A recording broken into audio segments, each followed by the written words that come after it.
सुप्रभात। मैं Sunil Kumar career zone की ओर से आप लोगों का हार्दिक अभिनंदन करता हूं। पिछले वीडियो में बताया था भारतीय राष्ट्रीय कांग्रेस की स्थापना और उसका पुराना नाम। आज मैं बताऊंगा कि कांग्रेस का विभिन्न अधिवेशन में क्या क्या उपलब्धि हुई थी और परीक्षा उपयोगी कौन सी बात पर ध्यान दिया जाए जो अन्य प्रतियोगिता परीक्षा में वो आने वाले सारे सवालात का हम जवाब दे पाएँ।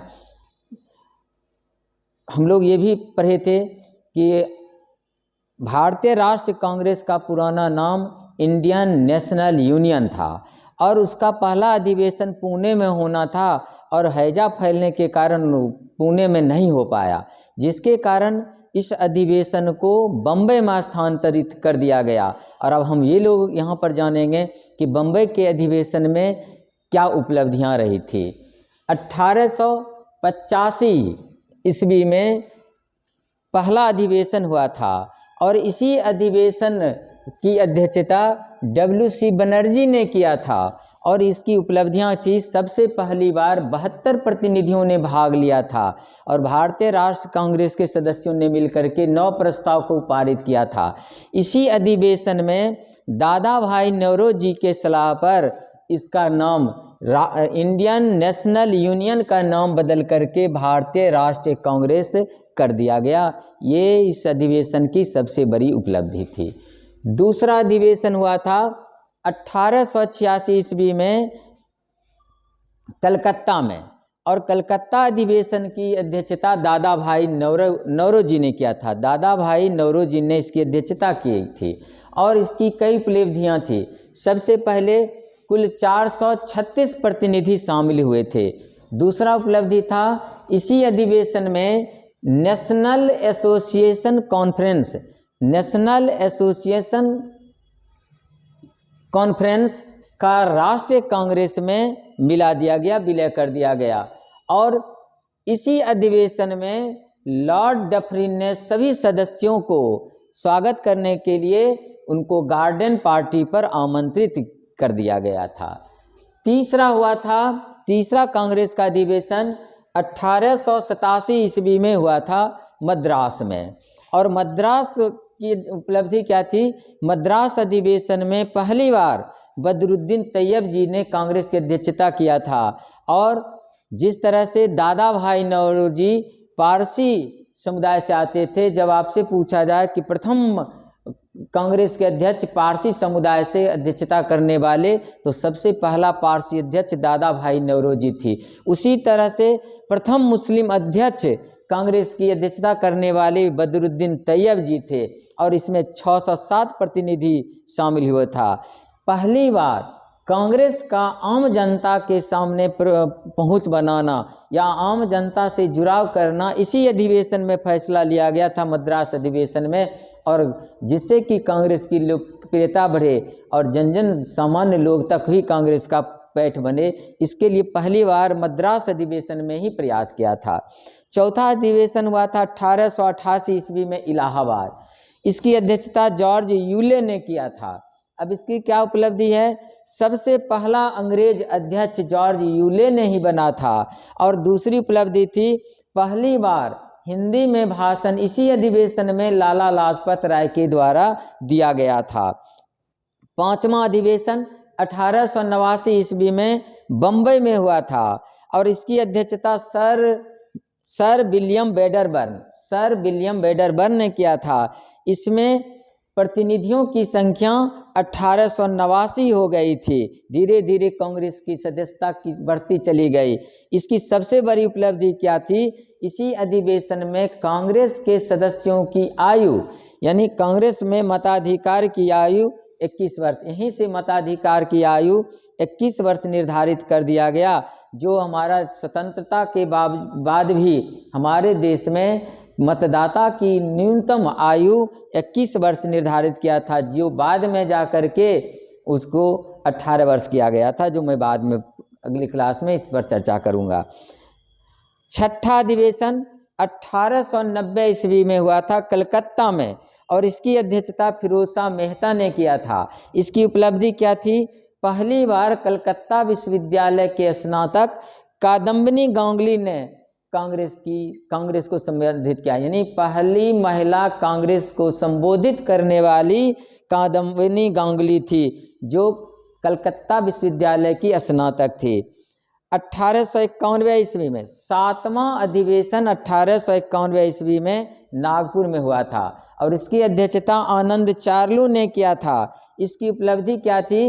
इसकी उपलब्धि यही था कि कांग्रेस का एक और नाम, नया नाम जुड़ गया, राष्ट्रीयता। राष्ट्रीयता शब्द से भी प्रयोग किया जाने लगा कांग्रेस के लिए। 12वां अधिवेशन 1896 ईस्वी में कलकत्ता में हुआ था और 1896 में कलकत्ता अधिवेशन की अध्यक्षता रहमतुल्लाह सयानी ने किया था। इसकी सबसे बड़ी उपलब्धि थी कि पहली बार वंदे मातरम नामक गीत इसी अधिवेशन में गाया गया था, जो हमारा बाद में आज़ादी के बाद राष्ट्रीय गीत इसको घोषित किया गया था। 17वां अधिवेशन 1901 में कलकत्ता में हुआ था और इसकी अध्यक्षता दीनसा बाचा ने किया था। अब इसकी उपलब्धि क्या थी? महात्मा गांधी पहली बार अगर किसी कांग्रेस अधिवेशन में भाग लिए थे तो 1901 में कलकत्ता अधिवेशन में ही भाग लिए थे। 21वां अधिवेशन 1905 में बनारस में हुआ था। 1905 में बनारस में हुआ था। इसकी अध्यक्षता गोपाल कृष्ण गोखले ने किया था। अब इसकी उपलब्धि क्या थी? इसी समय में लॉर्ड कर्जन ने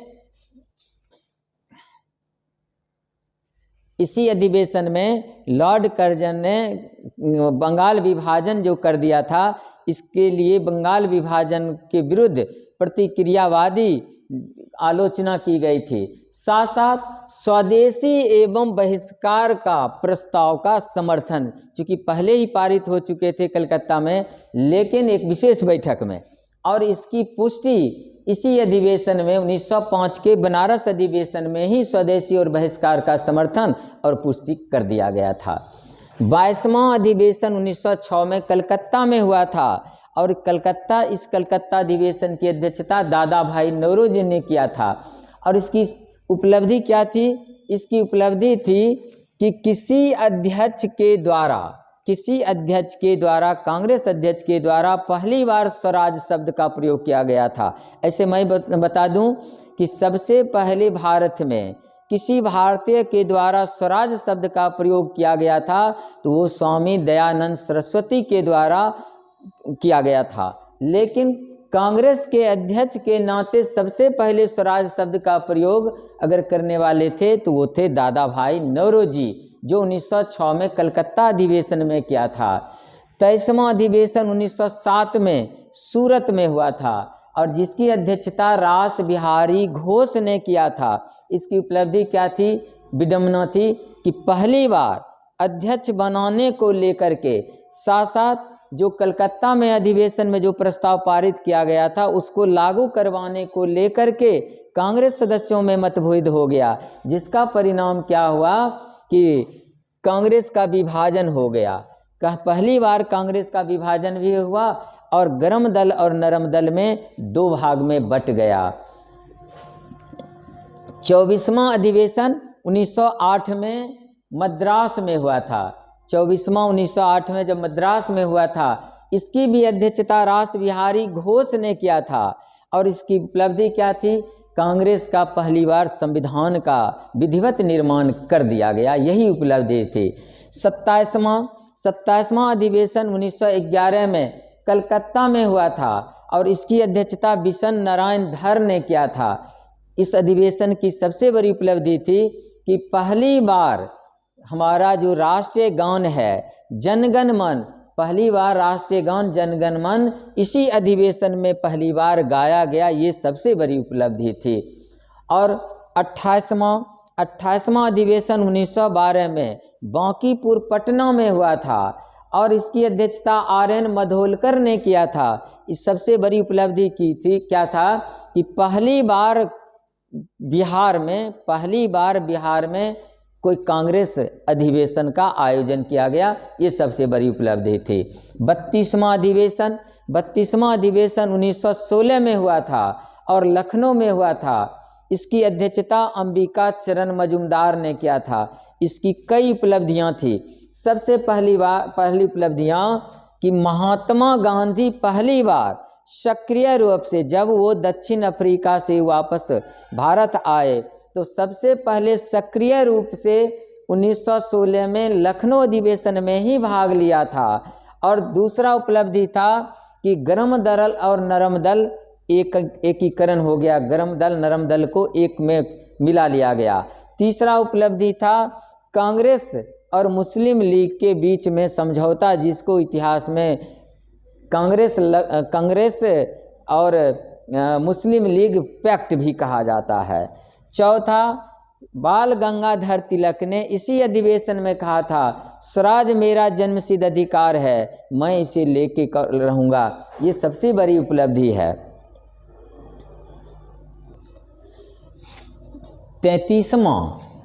33वां कांग्रेस का अधिवेशन 1917 में कलकत्ता में हुआ था और जिसकी अध्यक्षता एनी बेसेंट ने किया था। इसकी सबसे बड़ी उपलब्धि थी, सबसे पहली महिला कांग्रेस अध्यक्ष एनी बेसेंट को ही बनाया गया था।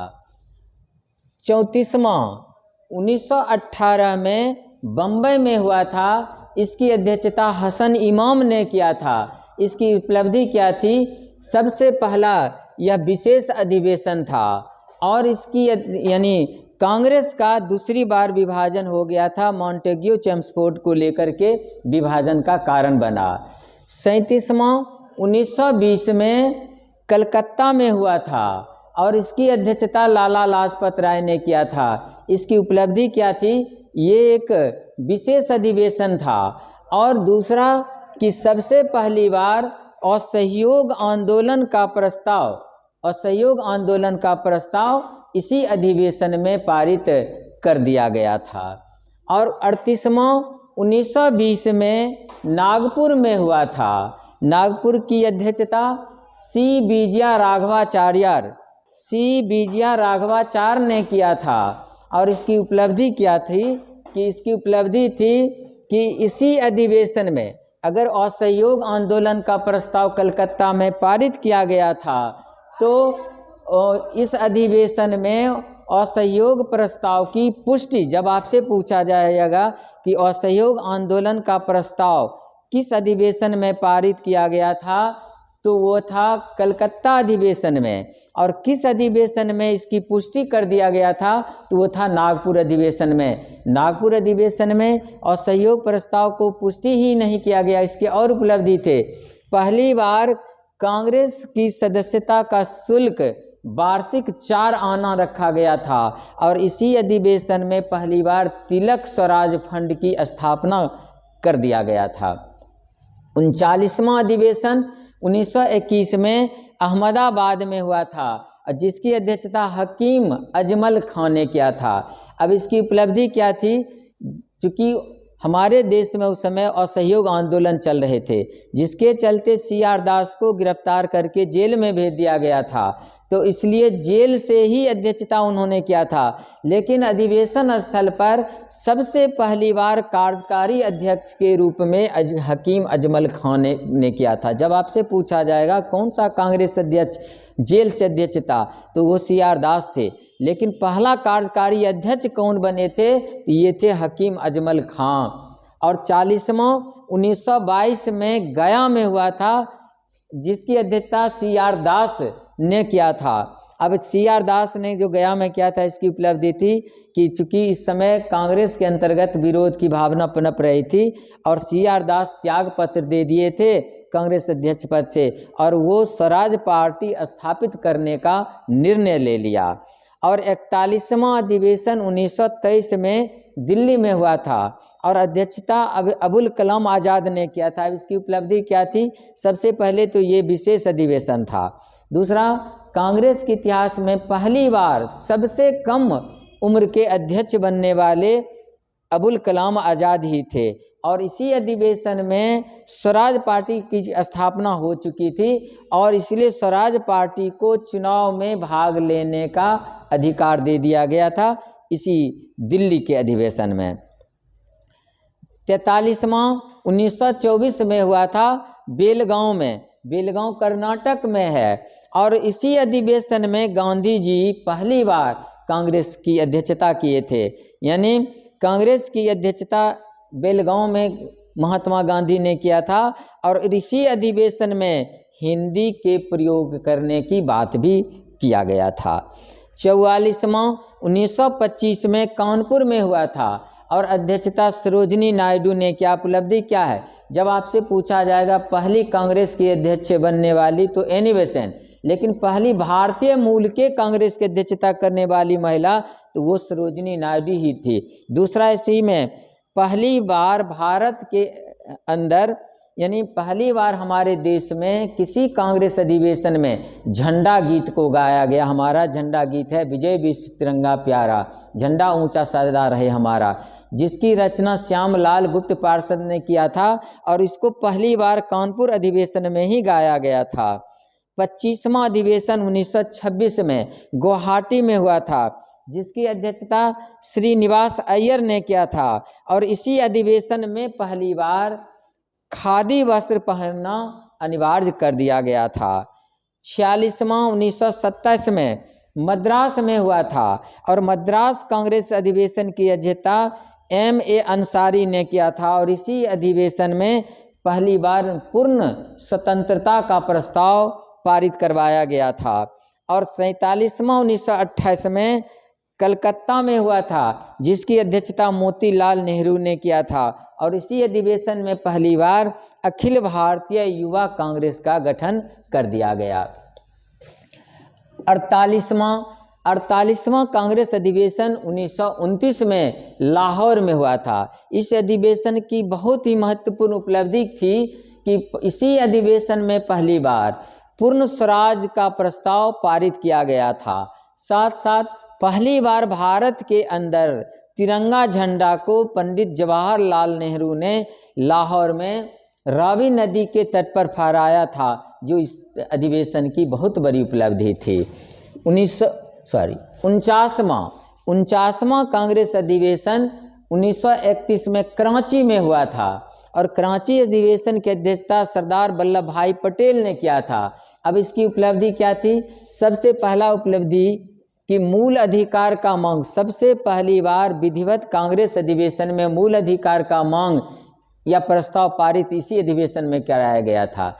दूसरा, जो गांधी इरविंग समझौता हुआ था, गांधी इरविंग समझौता इसी अधिवेशन में उसको पुष्टि कर दिया गया था। और तीसरा उपलब्धि था कि इसी अधिवेशन में पहली बार राष्ट्रीय आर्थिक नीति की घोषणा कर दिया गया था।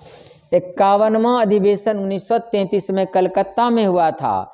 अभी तक मैं अब चर्चा में बताया हूँ 2 कांग्रेस महिला अध्यक्ष के बारे में, लेकिन स्वतंत्रता से पहले 3 कांग्रेस की अध्यक्षता महिलाओं के द्वारा, पहला एनी बेसेंट, दूसरा सरोजिनी नायडू और तीसरा कांग्रेस की अध्यक्ष बनने वाली श्रीमती नलिनी सेन गुप्ता थी, जो कलकत्ता ही अधिवेशन की अध्यक्षता की थी।